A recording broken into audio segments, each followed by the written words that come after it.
Guys welcome back to coding fun. आज मैं लेकर चुका हूँ अनदर प्रॉब्लम स्टेटमेंट जहाँ पे हम दो सॉर्टेड एरेज को मर्ज करने वाला है। तो कैसे कर सकते हैं चलिए देखते हैं।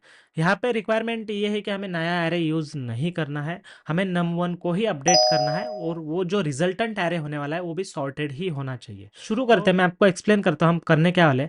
तो यहाँ पे num1 का जो लेंथ है ना के, ये होने वाला है m plus n minus one. तो यहाँ पे m है 3, इंडिकेट कर रहा है कि इस m1 में 3 एलिमेंट्स प्रेजेंट है। यहाँ पे n इक्वल टू 3 जो लेंथ ऑफ दिस एरे है, अब इसको हमें इसमें मर्ज कर देना है। ठीक है, तो यहाँ पे हम एक वेरिएबल i ले लेंगे जो m माइनस वन होने वाला है। यहाँ पे एक j ले लेंगे जो n माइनस वन होने वाला है। तो अगर इसका वैल्यू मैं रिप्लेस कर दूँ इनके ओरिजिनल वैल्यू से, तो ये हो जाएगा 2 और ये भी हो जाएगा 2 इनिशियली। तो ये बेसिकली यहाँ पॉइंट करेगा और ये यहाँ पॉइंट करेगा और k का वैल्यू होने वाला है 5। तो ये रहे हमारे इंडेक्स 0 1 2 3 4 5। और ये जो आप देख रहे हो ये रिजल्टेंट एरे है, हमारा आउटपुट कुछ इस तरह से होना चाहिए। तो अभी के लिए मैं इनको हटा देता हूँ यहाँ से। हम ये चेक करेंगे कि i का value 3 is greater then j का वैल्यू है क्या, जो कि यहाँ पे 6 है। अगर ग्रेटर देन है तो हमें जो ग्रेटर वैल्यू उस एरे के एंड से पुट करना है, क्योंकि हमें पता है num1 का जो लास्ट एलिमेंट है 0 0 है, हमको इन्हीं को रिप्लेस करना है।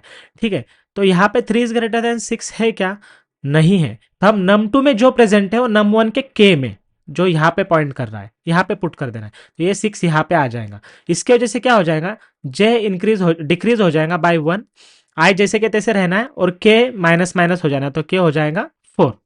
अब यहाँ पे j पॉइंट कर रहा है फिफ्थ को, i पॉइंट कर रहा है 3 को। तो 3 इज ग्रेटर देन 5 है क्या, नहीं है। तो ये 5 यहाँ पे आ जाएगा, फिर से j हो जाएगा माइनस माइनस, k हो जाएगा माइनस माइनस। अब ये j पॉइंट कर रहा है यहाँ पे, लेकिन i अभी भी 3 पे ही पॉइंट कर रहा है। तो 3 इज ग्रेटर देन 2। यस, इस केस में 3 इज ग्रेटर देन 2 है, तो हम यहाँ पे 3 को पुट कर देंगे और इस टाइम i माइनस माइनस हो जाएगा। अब j तो 0 ही है और यहाँ पे k भी माइनस माइनस हो जाएगा, k हो जाएगा 2।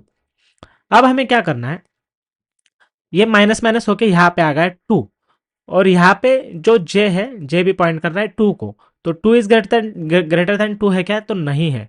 तो यहाँ पे आ जाएगा 2, तो i माइनस माइनस हो जाएगा, ये हो जाएगा 0, j तो हमारा ऑलरेडी 0 ही है। अब i माइनस माइनस होके आ जाएगा 1 पे।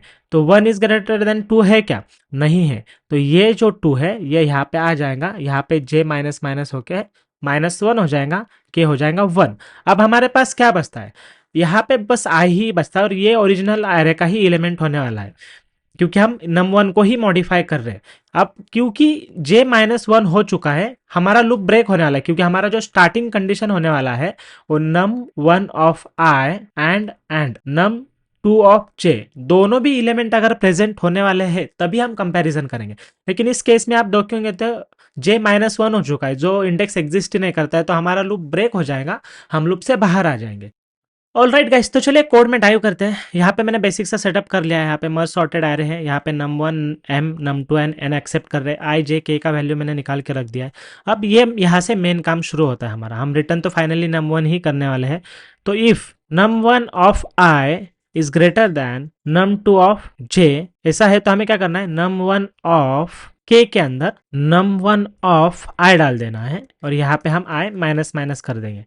एल्स क्या करने वाले हैं हम, num1 of k equal to num2 of j, क्योंकि अगर i बड़ा नहीं है तो ऑब्वियसली j बड़ा है, तो हमें num1 ऑफ k में j डाल देना है। यहाँ पे हम j माइनस माइनस करेंगे।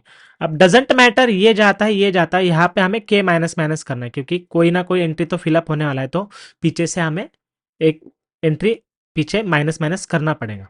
ठीक है, अब ये आउटपुट तो हमारा आ चुका, लेकिन यहाँ पे अभी भी एक प्रॉब्लम बाकी है। अगर मैं इसको कमेंट करके इसको अनकमेंट कर देता हूँ तो यहाँ पे आउटपुट 0 आ रहा है, जबकि यहाँ पे आउटपुट 1 आना चाहिए था।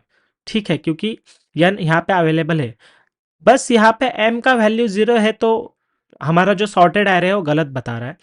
तो अभी इसको फिक्स कैसे करना है, तो जिस भी केस में जब आपका num1 is less than num2 होने वाला है, आपको क्या कर लेना है, व्हाइल लूप लगा लेना है और जब तक j is greater than equal to 0 है तब तक हमें उसको उतारते रहना है num1 के अंदर। तो यहाँ पे num1 of k equal to num2 of j, और दोनों को j माइनस माइनस कर देना है, k माइनस माइनस कर देना है।